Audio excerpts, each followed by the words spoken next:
స్థాపకాయ చ ధర్మస్య సర్వధర్మస్వరూపిణే అవతారవరిష్ఠాయ రామకృష్ణాయ తే నమః.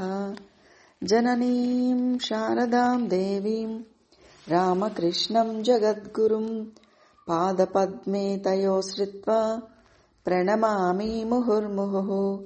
నమః శ్రీయతిరాజాయ వివేకానందసూరయే సచ్చిత్సుఖస్వరూపాయ స్వామినే తాపహారిణే.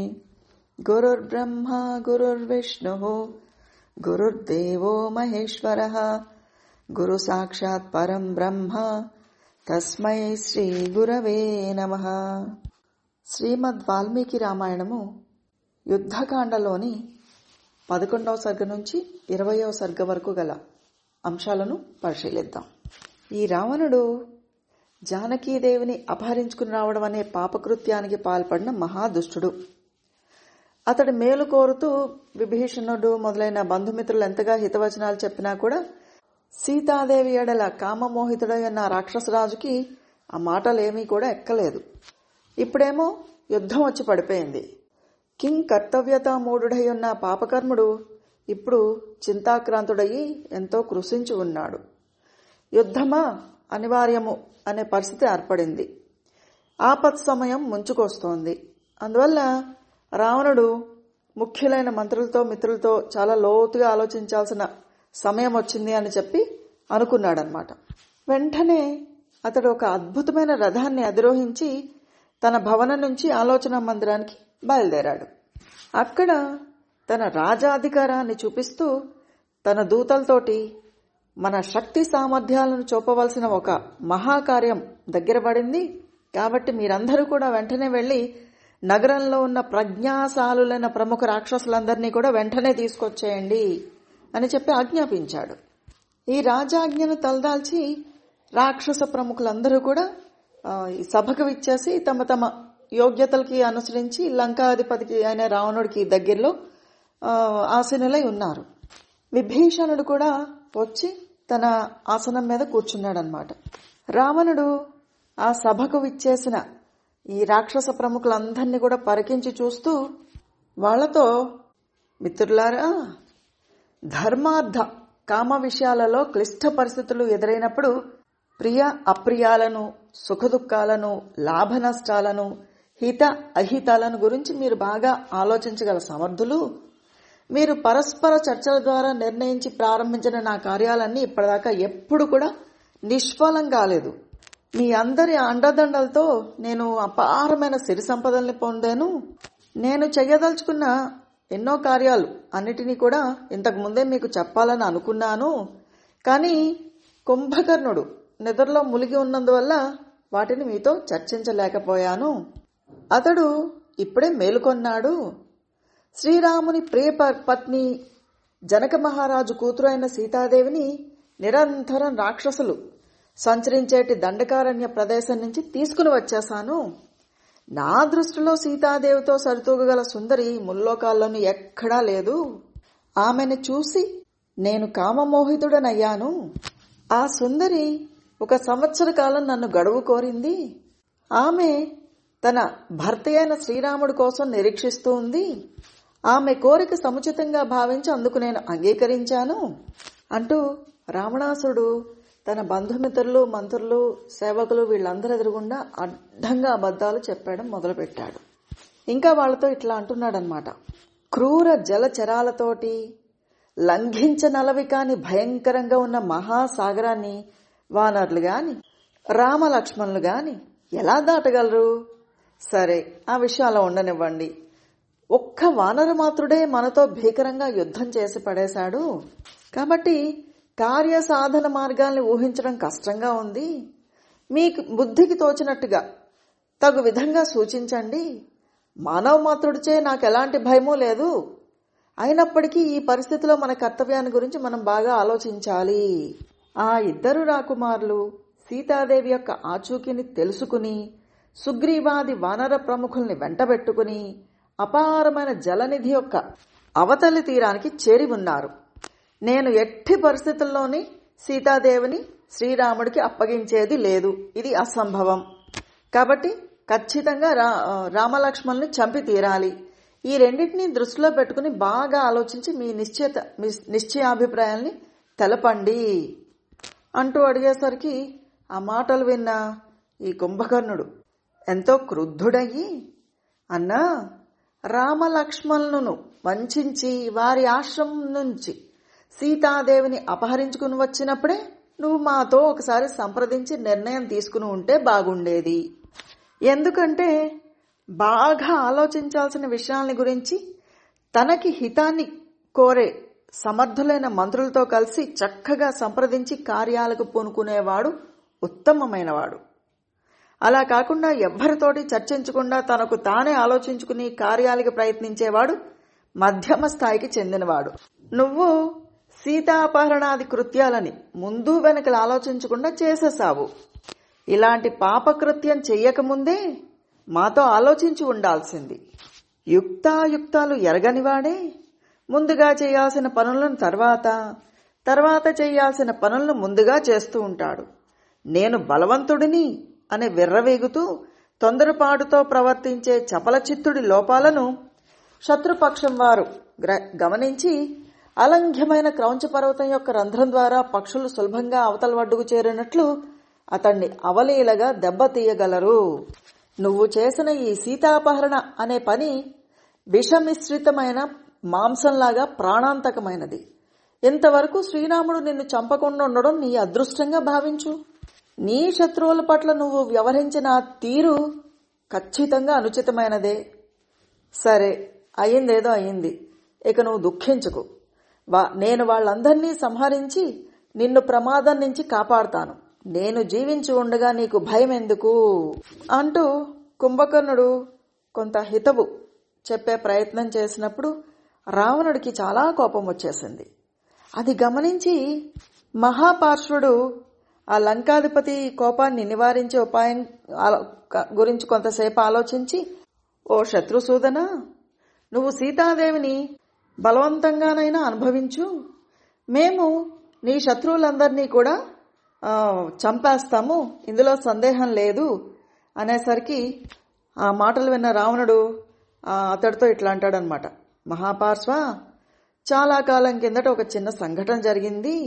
ఆ రహస్యమైన విషయాన్ని ఇప్పుడు నీకు చెప్తాను, శ్రద్ధగా విను.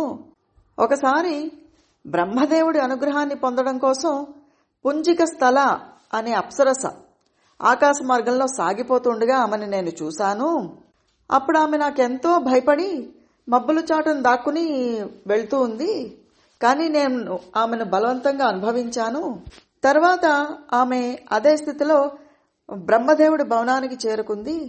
అప్పటికి ఆమె స్థితి ఏనుగు నలిపి పడేసిన తామరకాడలాగా దయానీయంగా ఉంది. నా వల్ల ఆమెకు పట్టిన దుర్గతి బ్రహ్మదేవుడికి తెలిపింది. అందుకే కాబోలు బ్రహ్మదేవుడు కుపితుడయ్యి నాతో, రావణ, ఈ క్షణం నుంచి నువ్వు పరస్త్రీని బలవంతంగా అనుభవిస్తే వెంటనే నీ శిరస్సు 1000 ముక్కలవడం తథ్యము అంటూ శపించారు. ఆ శాపానికి భయపడే నేను సీతాదేవిని బలవంతంగా అనుభవించడానికి పూనుకోలేదు. ఈలోగా రాముడు నా మీదకి దండెత్తి వస్తున్నాడు. కానీ నేను వజ్రతుల్యములైన నా బాణాలతో క్షణంలో రాముణ్ణి పరితపింపచేస్తాను అంటూ రావణుడు తన శాప వృత్తాంతాన్ని అక్కడున్న వాళ్ళందరికీ కూడా చెప్పాడనమాట. రావణుడు ఈ శాప కారణంగా తన తల 1000 ముక్కలవుతుంది అన్న భయంతోటి స్వార్థంతోటే సీతమ్మ వారిని ముట్టుకోలేదు. కానీ ఈ రావణాసుడు యొక్క అభిమానులు చెప్తున్నట్టు అతడి సోకాల్డ్ క్యారెక్టర్ వల్ల అయితే కాదు అన్నది ఇక్కడ స్పష్టంగా స్పష్టమవుతోంది.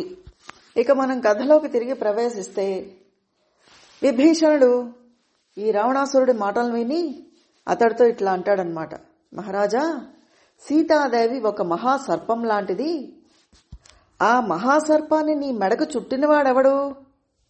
పర్వత శిఖరాల్లా మహోన్నతులు, కోరలు, గోళ్లు, ఆయుధాలుగా గలవారు అయిన వానర ప్రముఖులందరూ కూడా లంకా నగరం మీద విరుచుకు పడకముందే సీతాదేవిని శ్రీరాముడికి అప్పగించడం ఎంతైనా సముచితం. ఎందుకంటే శ్రీరాముడు ప్రయోగించే బాణాలు వజ్రాయుధంలాగా తిరుగులేనివి. కాబట్టి అవన్నీ కూడా రాక్షస ప్రముఖుల యొక్క శిరస్సులను ఖండించేయకముందే సీతా సాధ్విని ఆ దాశరథి దగ్గరికి వెళ్లి చేర్చేశాయి. ఇది ఎంతైనా యుక్తము. పాతాళంలో దాక్కున్నా కూడా శ్రీరాముడి బాణాల నుంచి నువ్వు తప్పించుకోలేవు. ఆయన చేతిలో నీకు చావు తప్పదు అంటూ విభీషణుడు హితవచనాలు పలికిన తర్వాత ప్రహస్తుడు అనేవాడు లేచి ఇట్లా చెప్తాడనమాట. మాకు దేవతల వల్ల గాని దానవుల వల్ల గాని ఏ రకమైన భయము లేదు. ఇక మానవ మాత్రుడైన శ్రీరాముడంటే మాకెందుకు భయము అనేసరికి అతడి మాటలు విన్న విభీషణుడు అతడితో మళ్ళీ ఇలా అంటారనమాట. ఓ ప్రహస్త, నౌకలేనివాడు మహాసముద్రాన్ని దాటడం ఎంత దుర్లభమో నువ్వు గాని నేను గాని ఈ రాక్షస ప్రముఖులందరూ కలిసికట్టుగా వెళ్లినా గాని రణకుశలుడైన శ్రీరాముడిని వధించడం అసాధ్యము. శ్రీరాముడు ఇక్ష్వాకు వంశంలో అవతరించిన పురుషోత్తముడు. ధర్మాన్ని ప్రాణతుల్యంగా భావించేవాడు. తన సారథిని రథాశ్వాలను రక్షించుకుంటూ శత్రువులను సంహరించడంలో సమర్థుడు. అలాంటి మహావీరుడు ఎదుట దేవతలు కూడా శక్తిహీనులవుతారు. ఇక రాక్షసుల సంగతి చెప్పేదేముంది? వారెవ్వరూ కూడా యుద్ధ భూమిలో శ్రీరాముడి ఎదుట నిలబడలేరు అని చెప్తాడు విభీషణుడు. ఆ తర్వాత రావణాసురుడి వ్యసనాల గురించి చెప్తూ ఇట్లా అంటాడనమాట. అంటే వ్యసనాలు అంటే మనము జోదము, మద్యపానము, స్త్రీలోలత్వము ఇట్లాంటివి అనుకుంటాం. కానీ 7 రకాలైన వ్యసనాలు ఉంటాయి. అవి పరుషంగా మాట్లాడడము, దోషాలకు మించి దండించడము, ధనాన్ని వృధాగా చేయడము, మద్యపానము, స్త్రీలోలత్వము, వేట, జోదము అనేవి. ఇవన్నీ కూడా సప్త వ్యసనాలు. వీటిని గురించి గుర్తు చేస్తూ విభీషణుడు రావణుడితో అంటాడనమాట. ఈ రావణుడు వ్యసనాలకు లోనైన వాడు, పైగా సహజంగానే తీవ్ర స్వభావం కల కఠినాత్ముడు, ముందు వెనకలు ఆలోచించకుండా కార్యాలకు పూనుకుంటూ ఉంటాడు. పైకి మిత్రులలా కనిపిస్తూ శత్రువులుగా వ్యవహరిస్తున్న మిమ్మల్ని నమ్ముకుని రాక్షసుల వినాశనానికే ప్రయత్నిస్తున్నాడు. మీరందరూ కూడా రావణాసురుడి నుంచి ఎన్నో ప్రయోజనాలు పొంది ఉన్నారు. ఈయనకి మీరందరూ కూడా మిత్రులు, హితైషులు. కాబట్టి మీరందరూ ఒక్కటయ్యి ఇతన్ని ఈ అనుచిత మార్గం నుంచి వెనక్కి మరల్చి అవసరమైతే జుట్టు పట్టుకుని లాగి అయినా సరే ఇతన్ని కాపాడాల్సిన బాధ్యత మీ అందరికీ ఉన్నది. ప్రమాదకరమైన శ్రీరాముడు అనే సముద్రం ఇతన్ని ముంచేయబోతోంది. బడబాగ్ని, శ్రీరాముడు అనే బడబాగ్నిలో ఇతడు భస్మం కాబోతున్నాడు. ఇలాంటి సమయంలో మీ అందరూ ఒక్కటయ్యి ఇతన్ని ఉద్ధరించడం అనేది యుక్తము అంటూ చక్కగా ఒక బృహస్పతిలాగా విభీషణుడు పలికిన ఈ మాటలను విని అయిష్టంతో, ఏవగింపుతో రాక్షసుల వీరుల్లో ప్రముఖుడైన ఇంద్రజిత్తు ఇట్లా అంటాడనమాట.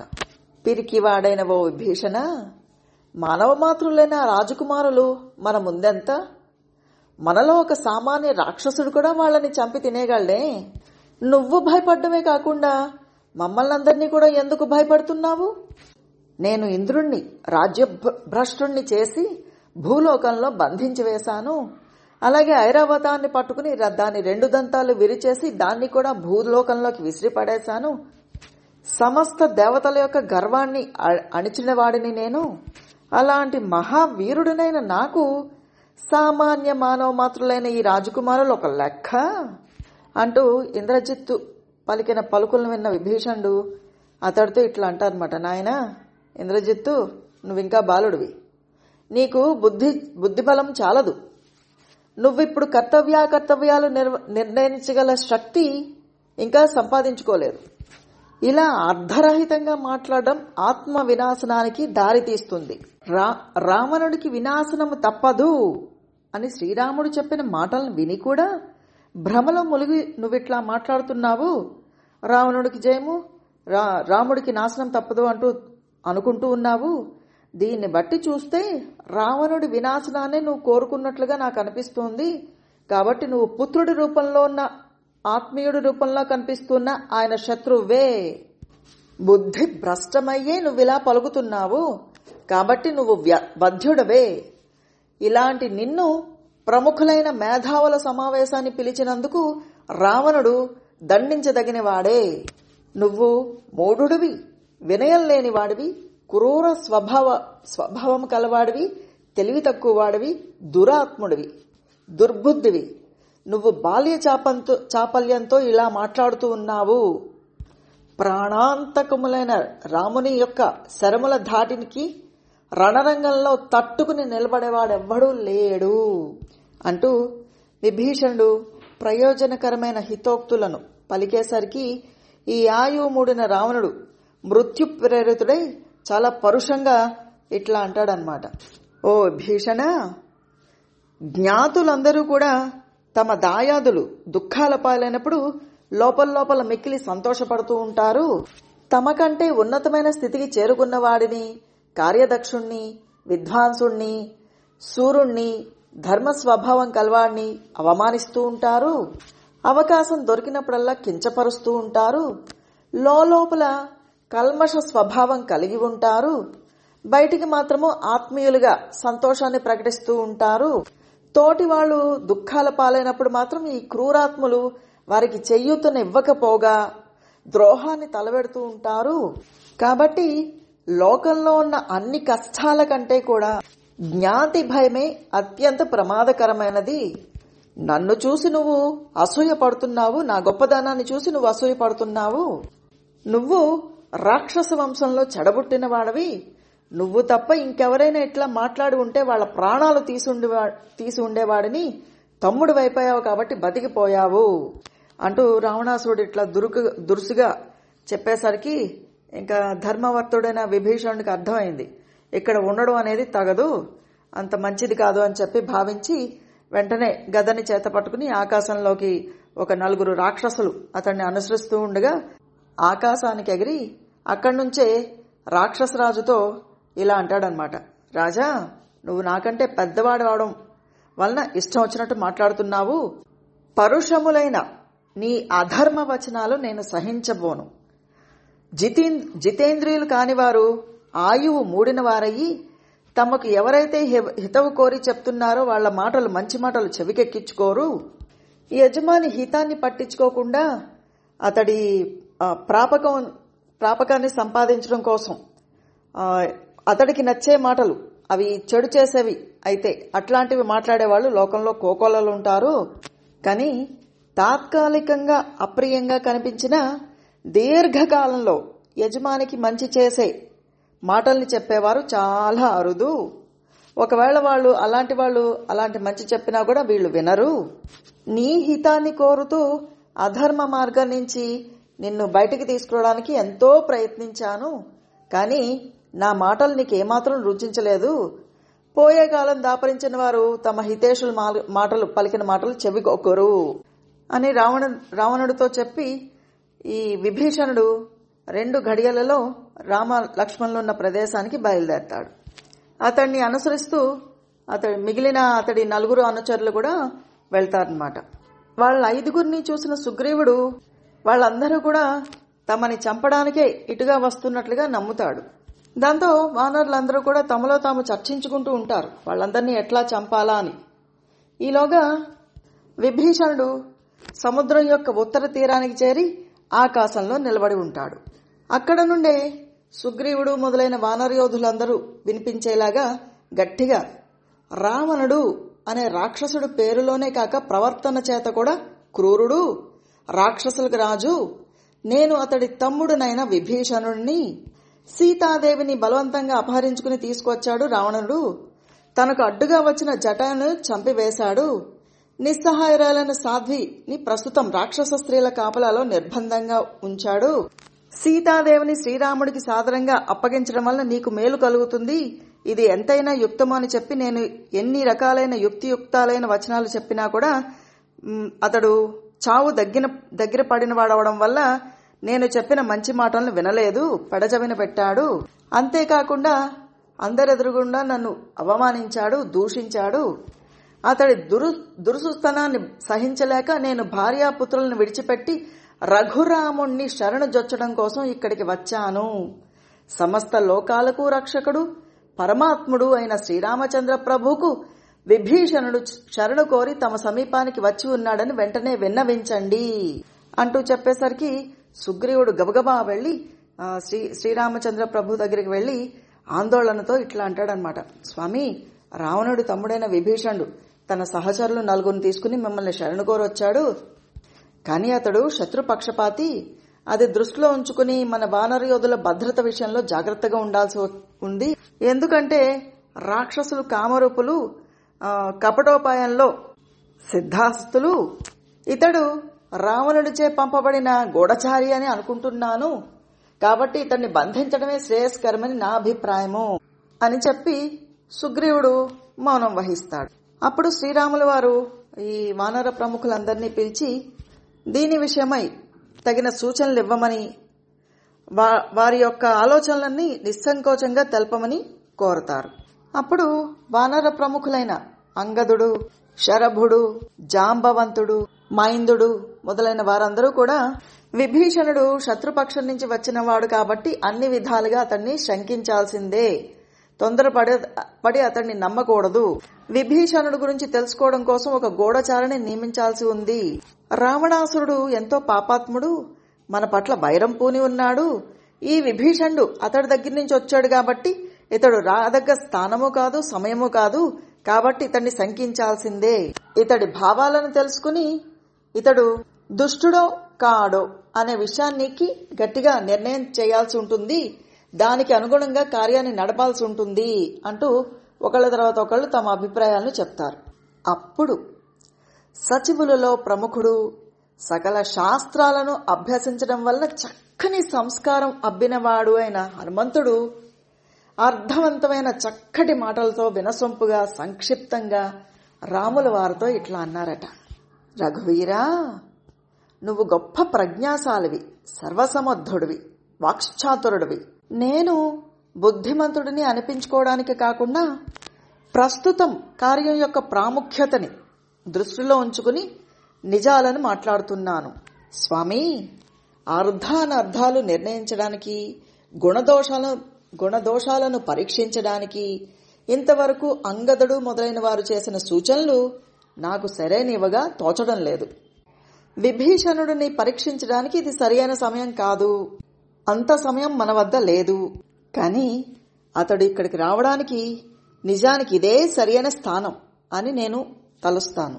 విభీషణుడు నీచుడైన రావణుణ్ణి వదిలిపెట్టేసి పురుషోత్తముడువైన నీ దగ్గరికి వచ్చాడు అంటే అతడు రావణుడిలోని దోషాలని, నీలోని సుగుణాలని తన వివేచనతో గుర్తించాడు.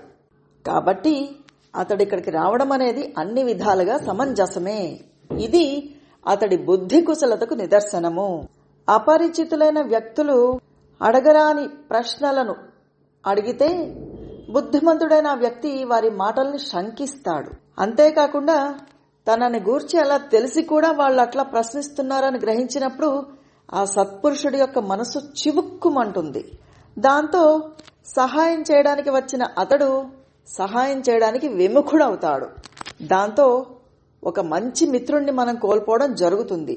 అంతేకాక కొత్త వారితో కొంతసేపు సంభాషించిన తర్వాత భిన్న భిన్న స్వరాలతో కూడిన అతడి మాటలలోని తడబాటును బట్టి అతని సదభిప్రాయాలను లేక దురభిప్రాయాలను గ్రహించవచ్చు. కానీ క్షణకాల సంభాషణలో అతడి భావాలను పసిగట్టడం చాలా అవసరము. ఇతడి మాటల్ని బట్టి చూస్తుంటే ఇతడిలో ఎలాంటి కపటత్వము నాకు కనిపించడం లేదు. పైగా అతడి ముఖము ప్రసన్నంగా ఉంది. కపట బుద్ధి కలవాడు అయితే ఎలాంటి తడబాటు లేకుండా ఇంత స్వస్థచిత్తుడై దగ్గరికి రాడు. ఇతని మాటలలో ఏ మాత్రం మోస లక్షణాలు కనిపించడం లేదు. కాబట్టి ఇతన్ని సందేహించాల్సిన పని లేదు అని నాకు అనిపిస్తోంది. ఎందుకంటే ఎవడైనా తన మనోభావాలను ప్రయత్నపూర్వకంగా కప్పిపుచ్చుకోవడానికి ప్రయత్నిస్తే అవి దాగనే దాగవు.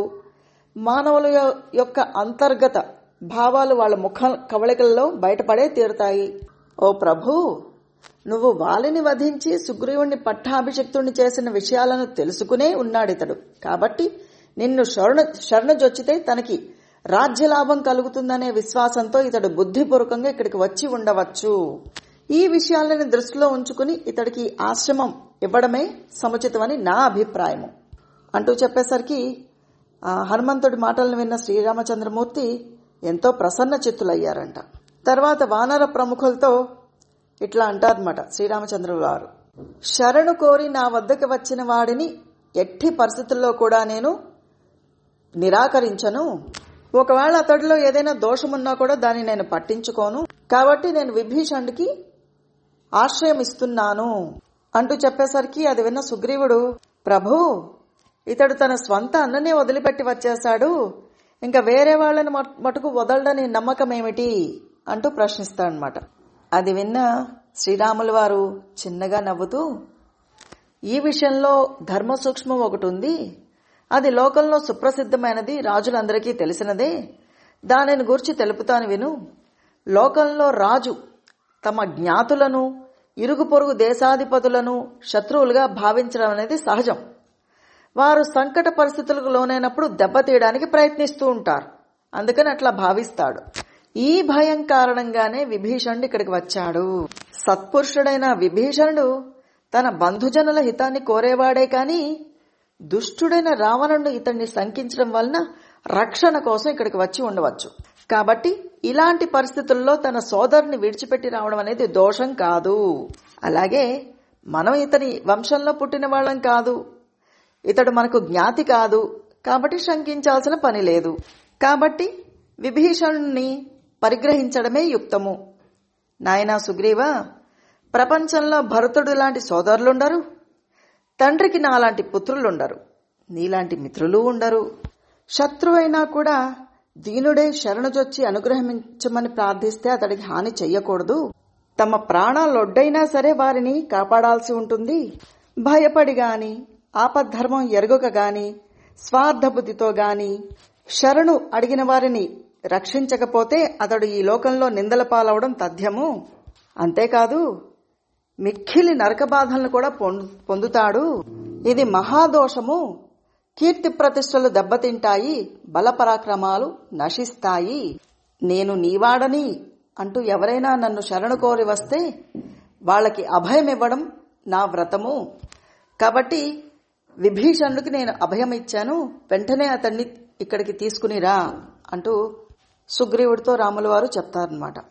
అది విని ఎంతో ఆనందంగా విభీషణుడు రాముల వారి దగ్గరికి వస్తాడు.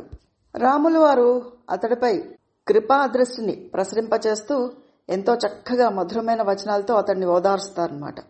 అప్పుడు విభీషణుడు రాముల వారితో రావణుడి యొక్క శక్తి సామర్థ్యాలను, కుంభకర్ణుడి యొక్క బల పరాక్రమాలను, ఇంకా ఇంద్రజిత్తు, మహోదరుడు, మహాపార్షుడు, అకంపనుడు మొదలైన రావణుడి యొక్క సేనానాయకులు వారందరి బలాబలాలన్నిటిని గురించి శ్రీరాముల వారికి తెలుపుతాడు.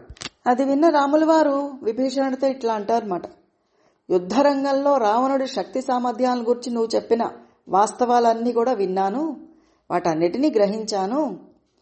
నేను రావణుణ్ణి, అతడి బంధుమిత్రుల్ని, ప్రహస్తుడు మొదలైన యోధులందరినీ కూడా యుద్ధభూమికి బలి ఇచ్చి నిన్ను లంకకు రాజును చేస్తాను, ఇది ముమ్మాటికి సత్యము అని చెప్పిన రాముల వారి మాటలు విన్న విభీషణుడు ఆయనకు శిరసా ప్రణమిల్లుతాడు.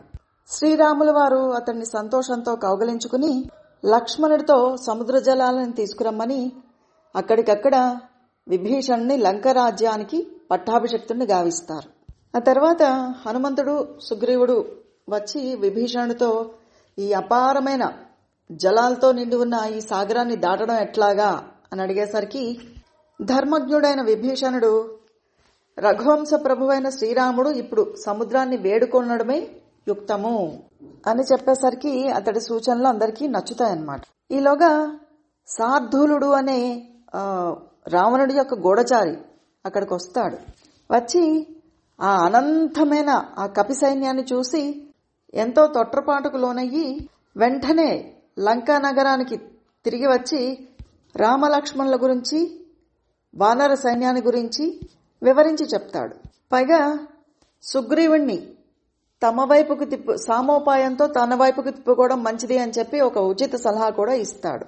అతడి మాటలను విని రావణాసురుడు ఎంతో ఆందోళనకి గురవుతాడు. వెంటనే అతన్ని సుగ్రీవుడి దగ్గరికి వెళ్లి ఇలా చెప్పమని చెప్తాడనమాట. ఓ వానరరాజా, నువ్వు రాముని పక్షంలో ఉండడం నీకు కలిగే ప్రయోజనం శూన్యము. అతడి పక్షాన్ని విడిచిపెట్టి నా వైపుకు వచ్చేసాయి. ఎందుకంటే నువ్వు వాలి తమ్ముడివి, వాలి నా మిత్రుడు, కాబట్టి నువ్వు నా పక్షం వహించు. వెంటనే రాముణ్ణి వదిలేసి కిష్కిందకి వెనక్కి మరలిపో అంటూ సుగ్రీవుడితో చెప్పమని ఆ సుఖరాక్షసుణ్ణి పంపిస్తాడు.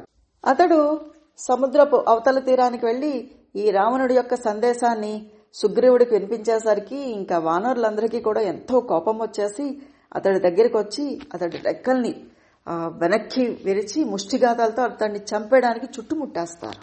దాంతో అతడు మళ్లీ తిరిగి రాముల వారిని వేడుకుంటాడు అనమాట. దూతల్ని చంపడం రాజులకు ధర్మం కాదు, కాబట్టి నన్ను వదిలిపెట్టండి అనేసరికి రాముల వారు అతడి గగ్గోలంతా విని అతన్ని కొట్టొద్దు, వదిలేసేయండి అని చెప్తారనమాట. అప్పుడు ఆ సుఖరాక్షసుడు అడుగుతాడనమాట, రావణుడి దగ్గరికి నీ సందేశాన్ని నేను తిరిగి తీసుకెళ్లకపోతే నాకు చావు తప్పదు, కాబట్టి అతడికి నన్నేం చెప్పమంటావు అనేసరికి సుగ్రీవుడు చాలా స్థిరచిత్తుడై రావణుణ్ణి తృణీకరిస్తూ తిరస్కరిస్తూ, ఓ దూత, మీ రాజుతో ఇలా చెప్పు, వదార్హుడైన ఓ రావణ, నువ్వు నాకు మిత్రుడివి కావు, నా దయకు పాత్రుడివి కావు, నాకు ఎలాంటి మేలు చేసిన వాడివి కాదు, నాకు ప్రియమైన వాడివి అంతకంటే కాదు, పైగా నువ్వు శ్రీరాముడికి విరోధివి కాబట్టి నాకు కూడా శత్రువే. కాబట్టి నేను నా తిరుగులేని బలాలతో అక్కడికి వచ్చి నిన్ను, నీ పుత్రుల్ని, నీ బంధువుల్ని, నీ జ్ఞాతుల్ని అందరినీ కూడా ఒక్క దెబ్బతో తొడుముట్టించేస్తాను, లంకను బుగ్గిపాలు చేస్తాను, నువ్వు నీ పరివారాలతో సహా శ్రీరాముల వారి చేతిలో హతమవడం తథ్యము. నువ్వు ఈ శ్రీరాముల వారి బాణాల తాకిడికి గురయ్యి చావకుండా ఈ ముల్లోకాల్లో ఎవరూ నిన్ను రక్షించలేరు. ముసలితనంతో జవసత్వాలు సన్నగిల్లి నిన్ను ఎదుర్కోలేని జయటాయును నువ్వు చంపేశావు. అది సరే, రామలక్ష్మణులు సీతమ్మ వారి చెంత లేనప్పుడు మోసంతో ఆవిడను నువ్వు అపహరించేశావు. అదేమన్నా ఘనకార్యమా? దానివల్ల మున్ముందు నీకు సంభవించే మహా అనర్థాలు నువ్వు తెలుసుకోలేకుండా ఉన్నావు.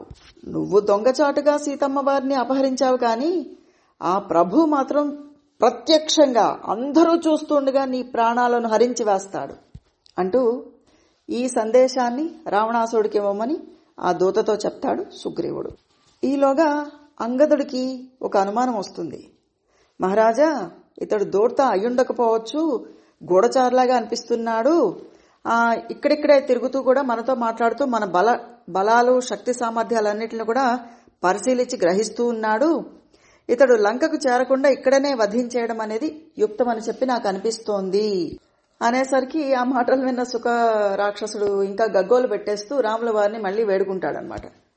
అతడి దీనాలాపనలు విని వెంటనే రాముల వారు ఇతన్ని చంపడం అనేది అంత యుక్తము కాదు, ఈ వచ్చిన దూతను విడిచిపెట్టేసేయండి అని చెప్పి ఆయన రామచంద్ర ప్రభు వానరులందరినీ కూడా ఆదేశిస్తారన్నమాట. ఇక్కడితో 20వ సర్గ పూర్తయినది. హరి ఓం తత్సత్. శ్రీరామకృష్ణార్పణమస్తు.